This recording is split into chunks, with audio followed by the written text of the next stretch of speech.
करबला जे शहीदनि जी यादि में 72 ताबूतनि जो रिवायती मातमी जुलूस बरामद। हाला खां रिपोर्ट करे रहियो आहे रियाज़ कांडियो। करबला जे शहीदनि खे भेटा पेश करण लाइ हर साल जीअं हिन साल बि मरकज़ी शिया इमाम बरगाह हाला जे अंजुमन हैदरी जे इख्तिताम हेठि 72 ताबूतनि जो रिवायती मातमी जुलूस वॾी अक़ीदत ऐं एहतराम सां बरामद कयो वियो।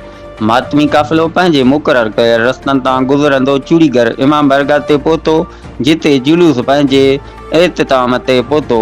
जुलूस में हज़ारे अज़ादारनि शिरकत करे हज़रत इमाम हुसैन ऐं शहीद करबला खे भरपूर अक़ीदत मोहबत ऐं गम सां खिराजे अक़ीदत पेश कयो।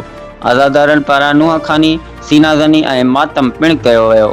जुलूस जे मुख़्तलिफ़ रस्तनि ते मजाने अहले बैत पारां न्याज़ ऐं सबीलनि जा इख्तिताम कया विया, जिते अज़ादारनि ऐं शिरकत कंदड़नि जी तवाज़िया कई वई।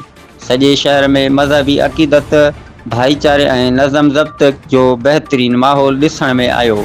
अमन अमान जी सूरत हाल खे बरक़रार रखण लाइ Sindh police special branch police मुक़ररु कई वई, जॾहिं त जुलूस जी निगरानी लाइ सिक्योरिटीअ जा सख़्त इंतज़ाम कया विया।